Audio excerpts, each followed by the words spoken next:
Orpah ముద్దు పెట్టేసి వదిలేసింది. కానీ Ruth no no no no, I want to carry, నిన్ను తీసుకెళ్తాను, ఐ వాంట్ టు క్యారీ.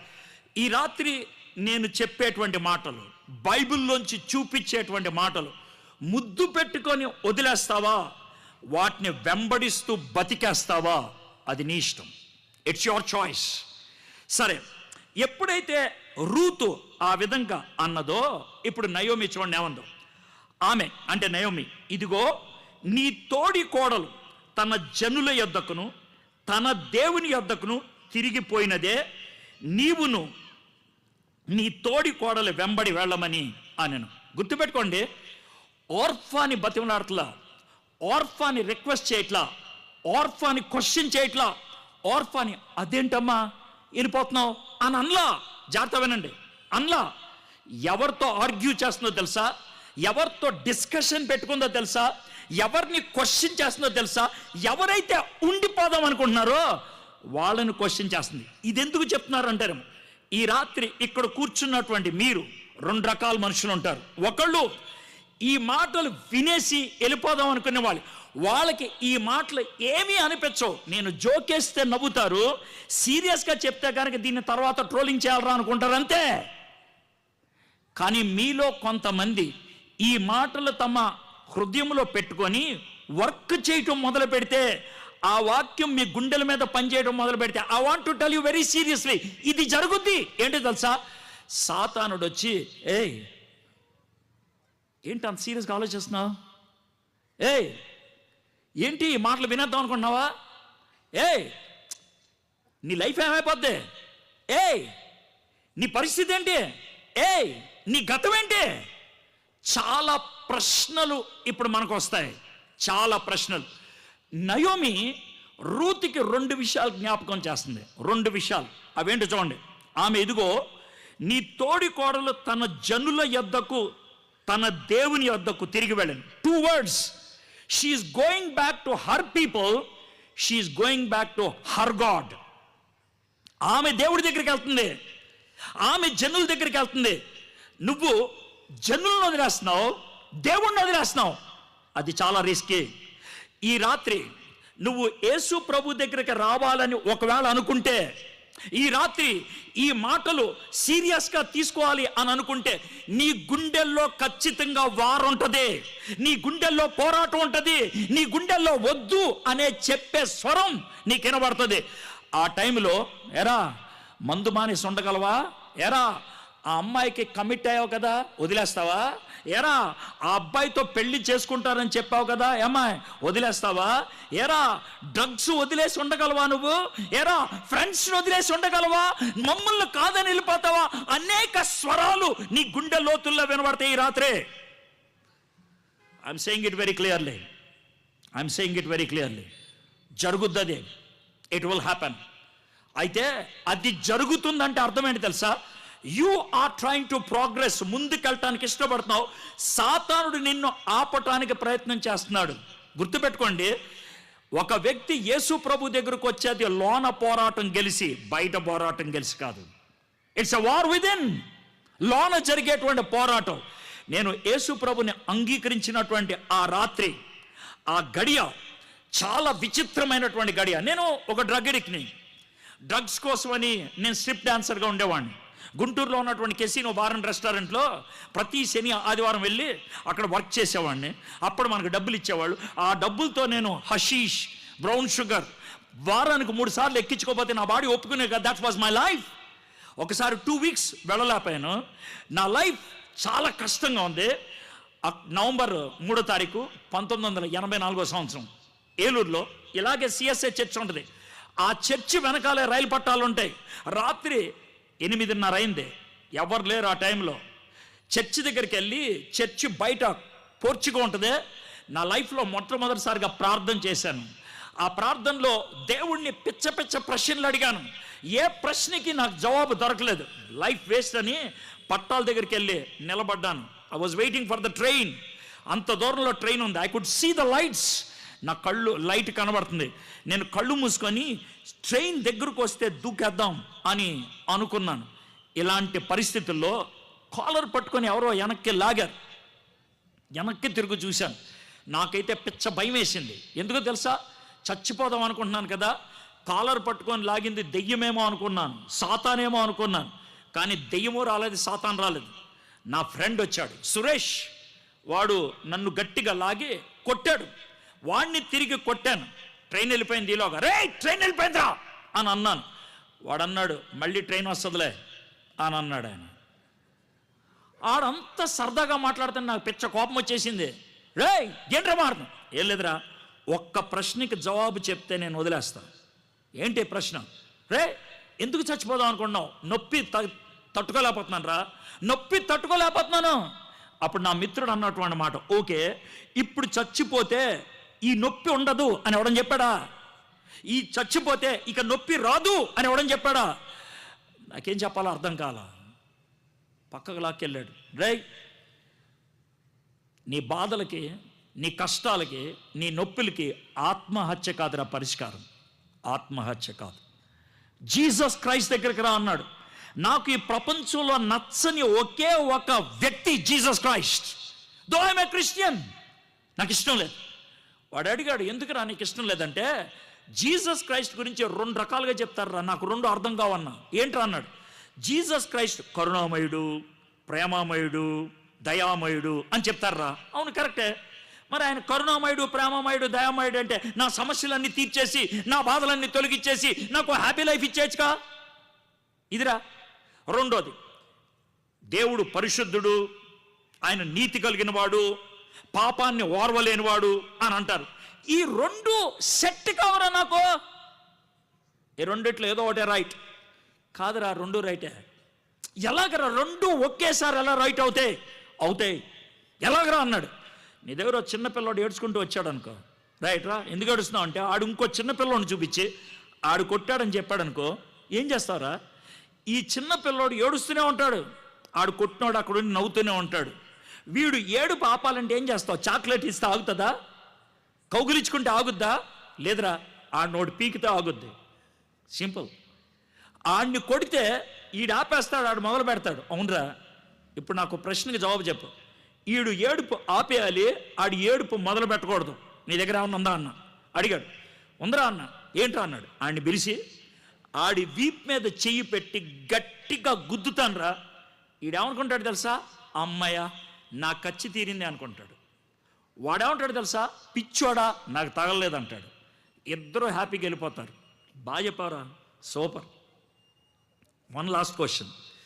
ఇందులో ఏడ్చేది ఎవడరా? అది నువ్వే చెప్పావు కదా, వాళ్ళిద్దరు ఆడకూడదు కరెక్టే, కానీ ఏడ్చేది ఎవరు? ఒక్క సెకండ్ ఆగే ఏడ్చేది నేనేరా. నన్ను నేనే కొట్టుకున్నాను కదా.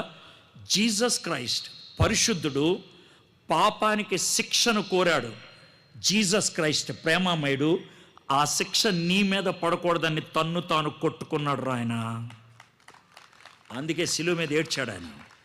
He wept. ఆ రాత్రి నాకు అర్థమైంది. బట్ మై ఫ్రెండ్స్, ఆ రాత్రి నేను యేసు ప్రభు దగ్గరకు రావాలి అని అనుకున్నప్పుడు నాకు వచ్చినటువంటి క్వశ్చన్ ఏంటి తెలుసా? 2 వీక్స్ డ్రగ్ ఎక్కకపోతే చచ్చిపోదాం అనుకున్నావు. యేసు ప్రభు దగ్గరికి వెళ్ళి డ్రగ్ వదిలేసి ఉండగలవా నువ్వు? Can you live without drug? నా దేవుడు ఎవరో తెలుసా? మందు. నా దేవుడు ఎవరో తెలుసా? అప్పుడు మాదక ద్రవ్యం. నా దేవుడు ఎవరో తెలుసా? నేను తీసుకునేటువంటి ఆ విషం, అది నా దేవుడు. నా ప్రజలు ఎవరో తెలుసా? బార్లో ఉండేవాళ్ళు, అది నా ప్రజలు. అయితే ఆ రాత్రి నాకు వినబడిన స్వరం ఏంటి తెలుసా? వెళ్ళిపో నీ ప్రజల దగ్గరికి, వెళ్ళిపో నీ దేవుడి దగ్గరికి. ఈ రాత్రి ఇక్కడ మీలో చాలా మందికి దేవుళ్ళు ఉన్నారు, దేవతలు ఉన్నారు. మీ దేవుడు, మీ దేవత ఉన్నారు. మీ దేవుళ్ళు, మీ దేవత. మీ దేవుడు, మీ దేవత అంటే ఏమంటాము? నేను యేసు ప్రభుని అంగీకరించక ముందు నాకు ఒక గర్ల్ ఫ్రెండ్ ఉండేది. దాన్ని ఇంప్రెస్ చేయడానికి ఒక పాట పాడేవాడిని. ఆ అమ్మాయిని ఇంప్రెస్ చేయడానికి, కాలేజ్ డేస్లో ఇంప్రెస్ చేయడానికి. నేను పాడే పాట ఏంటి తెలుసా? అప్పట్లో హృదయం అనే కోవెలలో నిన్ను కొలిచానే దేవతగా. హృదయం అనే కోవెలలో నిన్ను కొలిచానే దేవతగా. హృదయం కోవెల, గుడి, దేవత నువ్వు. You are my goddess. ప్రేమికులు మాట్లాడుకునే మాటలు వింటే కనుక పిచ్చెక్కుద్ది. నువ్వు నా ఏంజల్, నువ్వు నా దేవుడు, నువ్వు నా దేవత. కానీ చిరాకు వచ్చిన తర్వాత నువ్వు నా రాక్షసి. చాలా క్విక్గా మారిపోద్ది అది. They are gods. నాకు తెలీదు మీకు దేవుళ్ళు ఎవరో నాకు తెలీదు, మీ దేవతలు ఎవరో నాకు తెలీదు. కానీ నయోమి చెప్పిందంటే, go back to your gods. నీ అలవాట్ల దగ్గరికి వెళ్ళిపో, నీ కోరికల దగ్గరికి వెళ్ళిపో, నీ ఆశయాల దగ్గరికి వెళ్ళిపో. Go back. ఆ ఆశయాల్ని ప్రోత్సహించే ప్రజల దగ్గరికి వెళ్ళిపో. Go back. ఈ రాత్రి ఆ స్వరాన్ని మీరు వింటారు. Go back. వద్దు వెళ్ళిపో, వద్దు వెళ్ళిపో, వద్దు ఎలాంటి నిర్ణయం తీసుకోవద్దు, వెళ్ళిపో, గెడవే. చాలా స్పెసిఫిక్గా చెప్పింది రూత్తో గో బ్యాక్ అని. అయితే రూతు ఇచ్చినటువంటి జవాబు చాలా స్ట్రాంగ్గా ఉన్నది. అందుకు రూతు ఏమన్నా తెలుసా? నా వెంబడి రావద్దనియు, నన్ను విడిచిపెట్టమనియు నన్ను బ్రతిమాల కొనవద్దు. బలవంతం చేయాల, బ్రతిమాలుతుంది. ఎందుకో తెలుసా? Go back. రమ్మని బతిమలాడతలా, వెళ్ళిపో వెళ్ళిపో వెళ్ళిపో. ఈ రాత్రి యేసయ్య కూడా చెప్పేటువంటి మాట ఏమన్నా తెలుసా? ప్లీజ్, నీకు ఇష్టం లేకపోతే రావద్దు, తప్పుడు ఆలోచనలతో నా దగ్గర రావద్దు. నువ్వు దేనికైనా సిద్ధపడితే నా దగ్గరకు రా. If you are willing for anything you can come. మీకు విషయం తెలుసా? మన ఇండియా కింద శ్రీలంక ఉంటుంది. శ్రీలంకలో నార్త్ ఉత్తర పార్ట్లో ఉండేది తమిళులు, కింద పార్ట్లో ఉండేది సింహలీలు. అయితే కొంతకాలం క్రితం ఈ తమిళులు మాకు ప్రత్యేక దేశం కావాలని పోరాడు. ఆ పోరాటానికి ముఖ్య నాయకుడు ఎవరంటే ప్రభాకరన్ ఉండేవాడు. ప్రభాకరన్ని చంపడానికి, ప్రభాకర్ని పట్టుకోవడానికి 7 కంట్రీస్ నుంచి ఆర్మీ వచ్చింది. 7 countries, including America, including United Kingdom, including Germany, including France, including India. 7 దేశాల నుంచి సైనికులు వచ్చారు. 3 నెలలు ఆయన పట్టుకోలేపారు. 3rd మంత్ ఆయన పట్టుకున్నారు, చంపేశారు. Now listen to me carefully, ఏం చెప్పదలుచుకున్నాను. అయితే 3 నెలల్లో ఒక్క వ్యక్తిని మనం పట్టుకోలేపాం. 7 దేశాలని ఎదిరించాడు. ఈయన ఆర్మీ ఎంత ఉంటుందో చూద్దామని తనకున్నటువంటి సైనికుల్ని కొంతమంది పట్టుకొని అడిగితే, జాగ్రత్త వినండి, మీరు ఎంతమంది రా అంటే వాళ్ళు అన్న మాట్లాడి తెలుసా? 300 మంది. 300 people, 3 months, 7 కంట్రీస్ని ఎదిరించారు. వాళ్ళ వయసు ఎంత తెలుసా? 300 మంది వయసు. అతి చిన్నోడు 16 ఏళ్ళు, అతి పెద్దోళ్ళు 21 ఏళ్ళు. 21 to 16 years మధ్య ఉన్నటువంటి 300 మంది కుర్రోళ్ళు 7 దేశాలని ఎదిరించగలిగారు. వాళ్ళని అడిగారు, మీకు ఏం ట్రైనింగ్ ఇస్తారా అంటే, సార్ మాకు 9-10 years అప్పుడు ఇందుట్లో జాయిన్ చేస్తారు. 13, 14, 15 years వచ్చేప్పటికి మాకు అన్ని పరికరాలు వాడటం వచ్చేస్తుంది. ఆ 15th yearలో మాకు చివరి టెస్ట్ పెడతారు, నువ్వు ప్రభాకరం కోసం బతుకుతావా చచ్చిపోతావా అని. అయితే మేము ఒక మాట చెప్పడానికి సిద్ధపడిపోతాం, నేను ప్రభాకరం కోసం చచ్చిపోతానని. అప్పుడు వాళ్ళు అడుగుతారు, నిన్ను పోలీసులు పట్టుకుంటే ఏం చేస్తావు? గన్ను తీసుకొని నన్ను నేను కాల్ చేసుకుంటా. ఒకవేళ పోలీసులు పట్టుకొని చెయ్యే వెనక్కి లాగేస్తే ఏం చేస్తావు? ఊపిరి బిగబట్టి చచ్చిపోవడానికి ప్రయత్నం చేస్తావు. వాళ్ళు అన్నమాట. అయితే అంత కష్టమేం అక్కర్లేదు, నువ్వు చావడానికి సిద్ధమైతే ఒక పని చేస్తాం, నీకు ఒక నల్ల తాడు దండేస్తాం. నల్ల తాడు. ఇక్కడ చివర్లో ఒక చిన్న క్యాప్సూల్ ఉంటుంది. ఆ క్యాప్సూల్లో పొటాషియం సైనైడ్ ఒక డ్రాప్ ఉంటుంది. వాళ్ళు ఏమంటారు తెలుసా? ఒకవేళ పోలీసులు పట్టుకుంటే, ఆర్మీ పట్టుకుంటే, చేతులు వెనక్కి లాగేస్తే, నిన్ను నువ్వు చంపుకోవడానికి అవకాశం లేకపోతే నెమ్మదిగా తల వంచి అని అంటే ఆ క్యాప్సూల్ ఇక్కడికి వచ్చి పడుతుంది. దాన్ని కొరికితే 27 సెకండ్లలో నువ్వు చచ్చిపోతావు. 300 మంది మెడలో ఆ క్యాప్సూల్ ఉంది. 300 మంది చావటానికి తెగించారు. అందుకనే ప్రభాకర్ని కాపాడగలిగాడు. Do you understand? అలాంటి వాళ్ళని బలవంతం పెడితే అవుతుందా? అలాంటి వాళ్ళని కష్టపెడితే అవుతుందా? ఇష్టం లేకపోతే ఒక వ్యక్తి కోసం చచ్చిపోవడం సాధ్యమవుతుందా?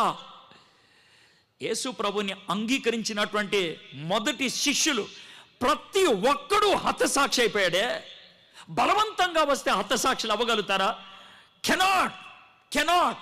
అది సాధ్యం కాదు. కాబట్టి రూతు అంటుంది, నువ్వు నన్ను వెనక్కి వెళ్ళిపోమని చెప్పొద్దు. ఇప్పుడు ఆమె చెప్పింది చూడండి, నీవు వెళ్ళు చోటుకే నేను వచ్చేదను, నువ్వు వెళ్ళు చోటుకే నేను వచ్చేదను. రూతు చెప్తున్నటువంటి మాట ఏంటి తెలుసా? అత్త, నువ్వు వెళ్ళే చోటుకే నేను వస్తాను. కలిసి వెళ్ళేది ఎవరో తెలుసా? ఫ్రెండ్స్. కలిసి వెళ్ళేది ఫ్రెండ్స్. నా పేరు రూత్, నా పేరుకి అర్థం ఐఎమ్ ఎ ఫ్రెండ్. ఇప్పుడు అవసరతలో ఉన్నావు, ఒక్కదాని అయిపోయావు, నిన్ను వదిలిపెట్టి ఎలా వెళ్ళిపోతాను? I will be your friend. ఈ రాత్రి జీసస్తో ఆ మాట చెప్తావా? జీసస్, నువ్వు నాకు ఫ్రెండ్ కాదు, నేను నీకు ఫ్రెండ్గా ఉంటాను అని చెప్పగలవా? ఫ్రెండ్షిప్ బలవంతాన్న జరిగేది కాదు, ఇష్టపూరితంగా జరిగేది. Do you want to become the friend of Jesus? ఆయన నీ ఫ్రెండ్ అవడానికి నిన్ను మీటింగ్కి తీసుకొచ్చాడు. నేను నీ ఫ్రెండ్ని అని చెప్పడానికి ఆయన ఇష్టపడతాడు. Are you willing to say yes Jesus, I will be your friend? Ruth మొట్టమొదటిగా నువ్వెక్కడికి వెళ్తావో నేను అక్కడికి వెళ్తాను, మనిద్దరం ఫ్రెండ్స్. ఇంకేముంటుంది? నువ్వు నివసించు చోటనే నేను నివసించదను. కలిసి వెళ్ళేది ఫ్రెండ్స్, కలిసి జీవించేది ఫ్యామిలీ. కలిసి వెళ్ళేది ఫ్రెండ్స్, కలిసి జీవించేది ఫ్యామిలీ. నువ్వు నేను కలిసి ఒకే చోట ఉంటాం. We are family. Jesus Christ ఆయన మనకి దేవుడిగా పైన ఉండడానికి ఇష్టపడుతున్నా. ఏమన్నాడు తెలుసా? ఫ్రెండ్గా ఉండటానికి ఇష్టపడుతున్నాడు. ఇంకా బాగా చెప్పాలంటే ఏమన్నా తెలుసా? నేను నీకు అన్నని, I'm your brother, I'm your brother. పరలోకమందున్న మా తండ్రి, పరలోకమందున్న మా తండ్రి. We belong to one family. ఆ పరలోకంలో ఉన్నవాడు నీకు తండ్రి, నాకు తండ్రి. నేను నీకు అన్నని, నీకు నేను అక్కని. నువ్వు నాకు చెల్లివి లేకపోతే తమ్ముడివి. You understand? ఫ్యామిలీ. ఫ్యామిలీకి ఒకటే సర్నేమ్ ఉంటుంది. ఏంటి ఆ సర్నేమ్? నిత్య జీవ నివాసులు. నిత్యము ఉండేవాళ్ళు వాళ్ళు, ఒకే ఇంట్లో ఉంటారు వాళ్ళు. What a great thing it is. నిత్య జీవ నివాసులు. We are friends, we are family. ఇంకేముంటుంది? నీవు నివసించు చోటనే నేను నివసించేదను, నీ జనమే నా జనము. నయోమి అన్నది, నీ జనం దగ్గరికి వెళ్ళు. నో నో నో అత్త, నో నో నో, ఇక నుంచి నీ జనమే నా జనము, నీ ఫ్యూచరే నా ఫ్యూచర్. నెంబర్ 1 మనిద్దరం ఫ్రెండ్స్. నెంబర్ 2 మనిద్దరం ఫ్యామిలీ. నెంబర్ 3 మనిద్దరిది ఒకటే ఫ్యూచర్, మనిద్దరిది ఒకటే గమ్యం, మనిద్దరిది ఒకటే డైరెక్షన్. మనిద్దరం ఒకే చోటుకి వెళ్తున్నాం, ఫ్యూచర్. యేసు ప్రభువారు తన శిష్యులు చివరిగా మాట్లాడుతున్నప్పుడు, అయ్యా నేను తండ్రి దగ్గరికి వెళ్తున్నాను, నేను మీకోసం అక్కడ రూమ్ సైజ్ సిద్ధపరుస్తానికి వెళ్తున్నాను అన్నాడు ఆయన. He is preparing room for you, he is preparing a house for you, he is preparing a place for you.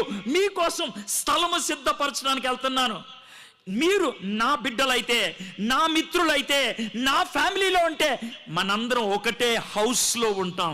That is the house I'm building there for you. The safe future. ఇద్దరం friends, ఇద్దరం family, ఇద్దరం కూడా future. ఇంకేమన్నా తెలుసా? నీ దేవుడే నా దేవుడు. నయోమి అన్నది, నీ దేవుడి దగ్గరికి వెళ్ళు.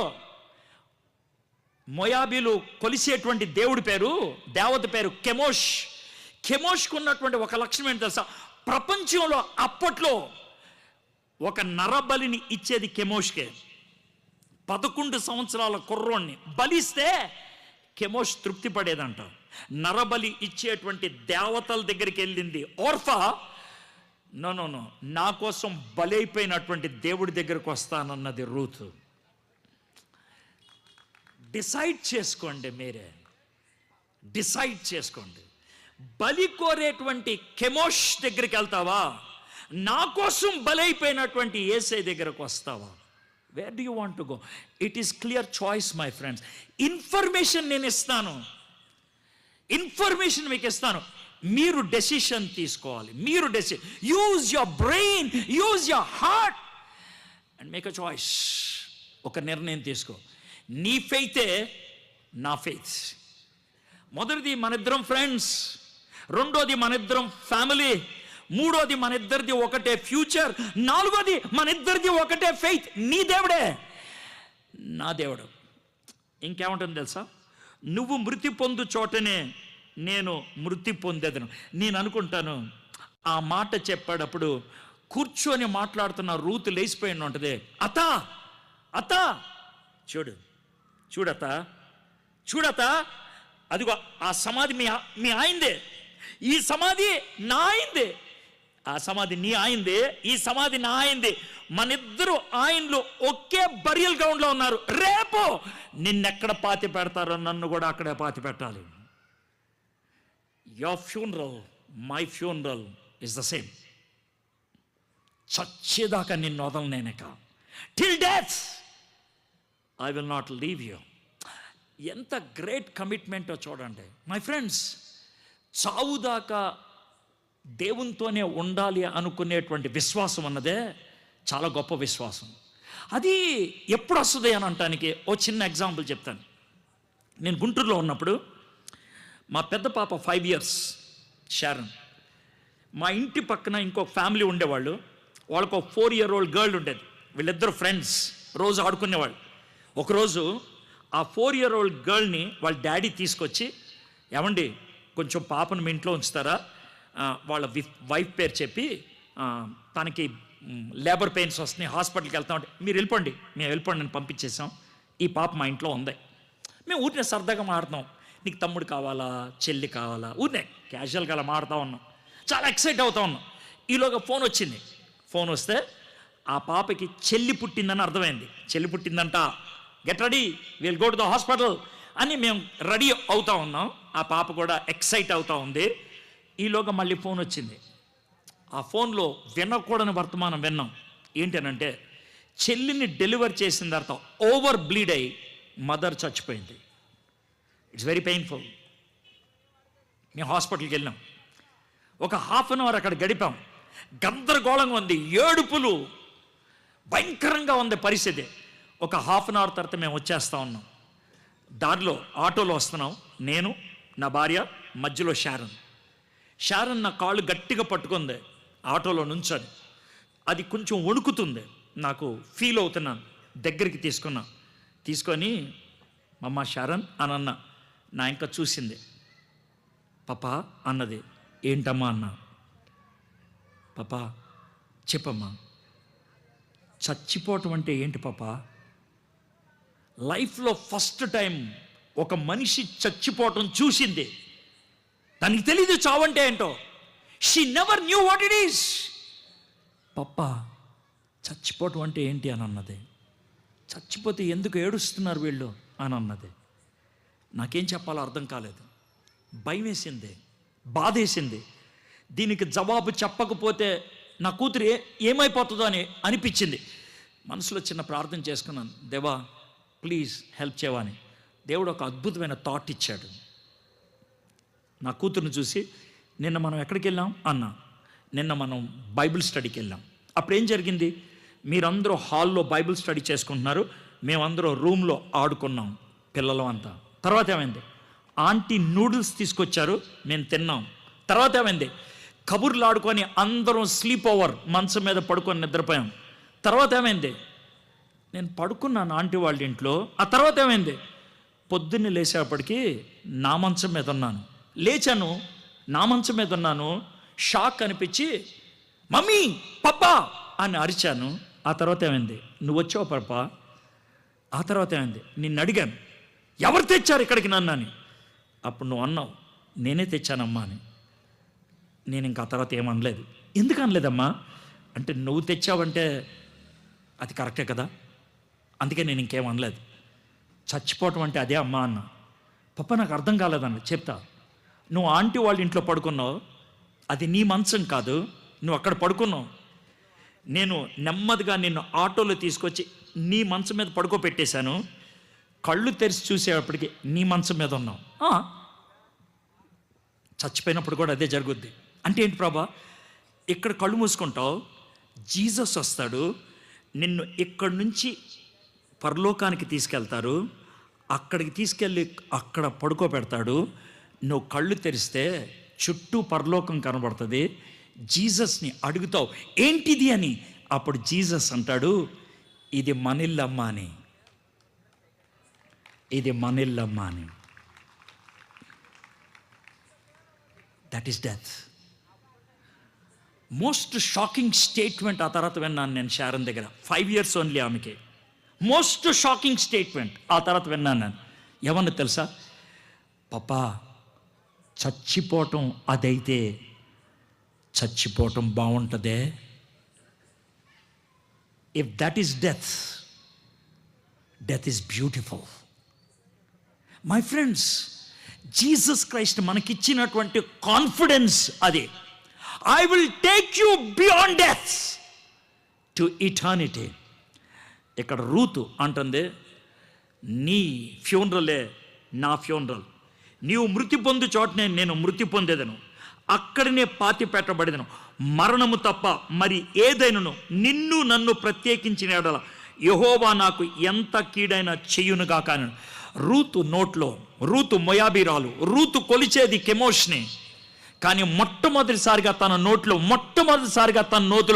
యెహోవా అనే మాట వచ్చింది. యెహోవా అనే మాట వచ్చింది. ఈ రాత్రి నీ మతం ఏంటో నాకు తెలియదు, నీ కులం ఏంటో నాకు తెలియదు, నీ జాతి ఏంటో నాకు తెలియదు. ఒకవేళ నీ ఇష్టం కొద్దీ మనపూర్వకంగా దిల్సే ఈ రాత్రి నువ్వు యేసే దగ్గరకు వస్తే ఆయన వదిలిపెట్టేవాడు కాదు. He will take you beyond death. మరణం అవతల వరకు కూడా తీసుకెళ్ళటానికి ఇష్టపడుతున్నాడు. ఇది జరిగింది గ్రేట్ డివైడ్. ఓర్ఫా ముద్దు పెట్టుకుంది, వెళ్ళిపోయింది. ఆ తర్వాత ఏమైందో తెలీదు. రూతు అత్తతో వచ్చేసింది, చరిత్రలో మిగిలిపోయింది. ఇది జరిగి 3000 years అయింది, 3000 సంవత్సరాలు. ఈరోజు రూతు గ్రంథాన్ని మనం జ్ఞాపకం చేసుకున్నాం అంటే, రూతు అనే ఒక క్యారెక్టర్ని జ్ఞాపకం చేసుకున్నాం. It's all because of one decision. అత్త, నేను నీతో వస్తా. బహుశా నయోమి అని ఉంటుంది, అమ్మా మోయాబీరాల్ని ఇశ్రాయేలీలు ఒప్పుకోరమ్మా, నో ప్రాబ్లం. నిన్ను అక్కడ ఎవరు పెళ్లి చేసుకోరమ్మా, నో ప్రాబ్లం. నేను ముసల్దాన్ని, చచ్చిపోతే నువ్వు యవ్వన అమ్మాయి, 10 మంది కుర్రోళ్ళు కలిసి నిన్ను రేప్ చేస్తారేమో, నో ప్రాబ్లం. నేను నీతో వస్తా. I will come. రూతు ఆ విధంగా నిర్ణయం తీసుకొని నయోమితో బెత్లెహేములోకి వచ్చేసింది. రూత్కి గ్యారంటీ లేదు, రూత్కి ఏమవుద్దో తెలియదు. కానీ ఒక్కటి మాత్రం తెలుసు, నీ దేవుణ్ణి నేను నమ్మా, ఆ దేవుడు ఏం చేస్తే అది. ఈ రాత్రి యేసయ్యా, నేను నిన్ను వెంబడించాలనుకుంటున్నాను. యేసయ్యా, ఈ రాత్రి నిన్ను నా రక్షకుడిగా స్వీకరించాలనుకుంటున్నాను. యేసయ్యా, నిన్ను ఈ రాత్రి నా హృదయంలోకి ఆహ్వానించాలనుకున్నాను. It is my deliberate decision. ఒక ఖచ్చితమైన నిర్ణయం.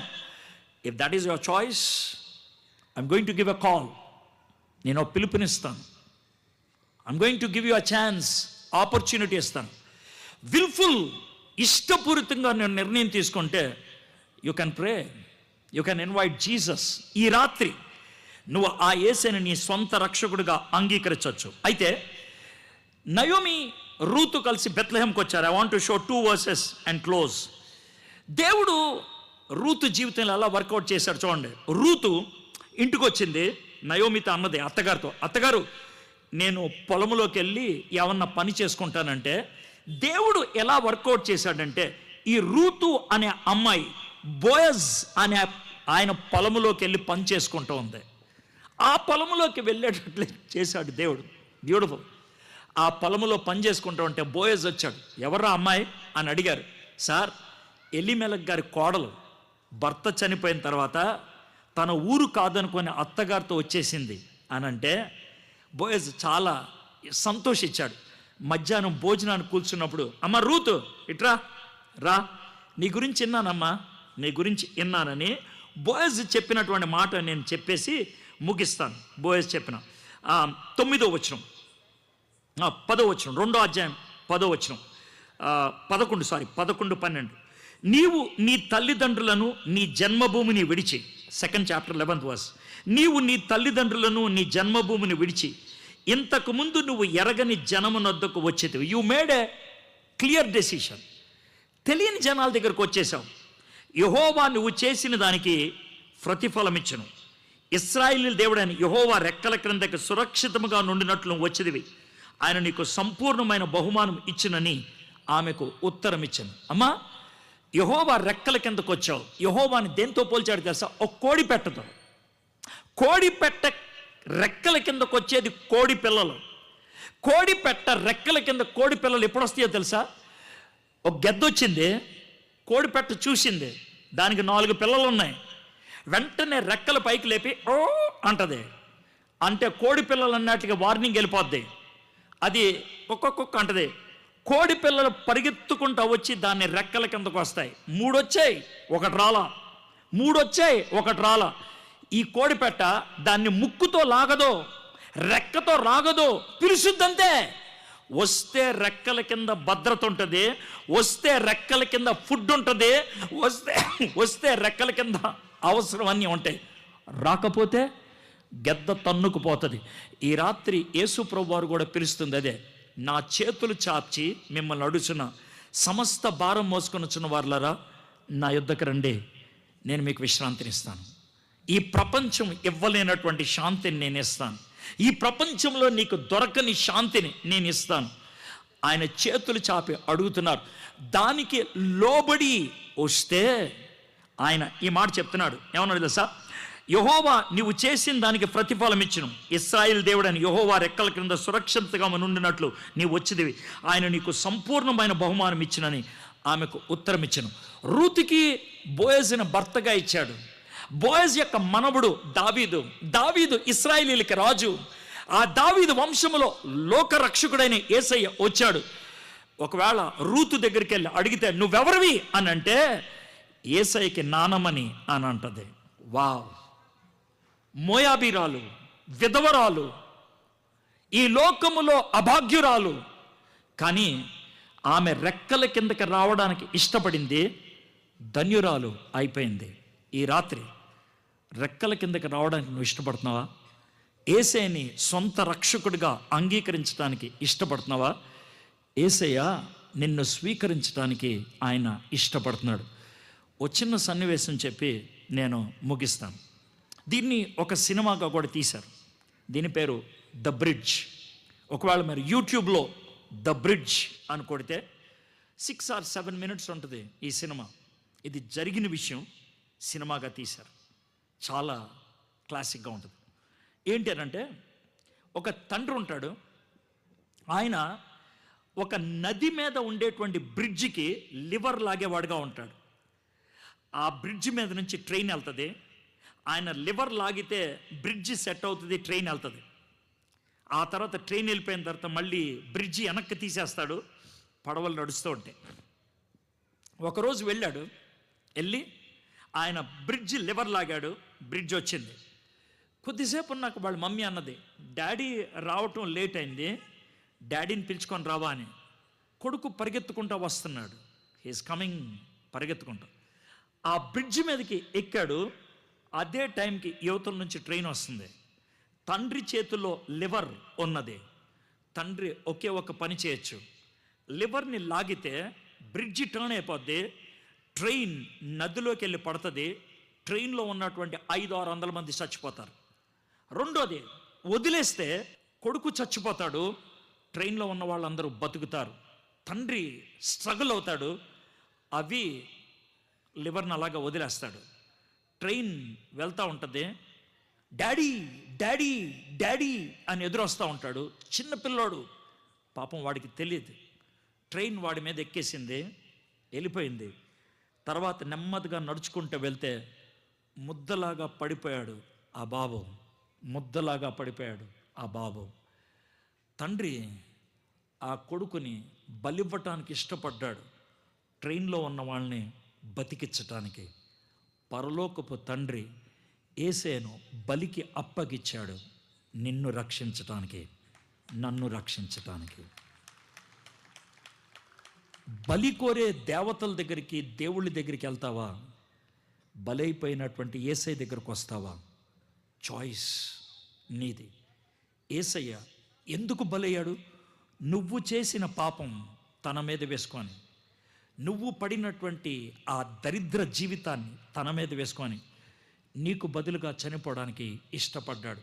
సర్వ పాప పరిహారో రక్త ప్రోక్షన్ ఆవశ్యకం. తద్రక్తం పరమాత్మ అనే పుణ్యదాన బలియాగం. సర్వ మానవులు చేసిన పాపానికి ప్రాయశ్చిత్తముగా రక్తము చిందించబడాలి. ఆ రక్తం ఎవరిదైతే పడితే వాళ్ళది కాదు, తద్రక్తం పరమాత్మ అనే ఆ రక్తము దేవునిదై ఉండాలి. పుణ్య దాన బలియాగం. పుణ్యము అంటే పవిత్రము, దానము అంటే ఉచితము, బలియాగము అంటే ఇష్టపూరితము. ఇష్టపూరితంగా, స్వచ్ఛందంగా నీతిమంతుడైనటువంటి యేసయ్య నువ్వు చేసిన నేను చేసిన పాపానికి చనిపోవడానికి ఇష్టపడ్డాడు. ఈ రాత్రి యేసయ్య దగ్గరికి వచ్చి, యేసయ్య నువ్వు నా కోసం చనిపోయావు, నువ్వు నా కోసం బలయ్యావు, నిన్ను నా హృదయంలోకి స్వీకరిస్తాను ప్రభా, రండి. Can you do that my friends?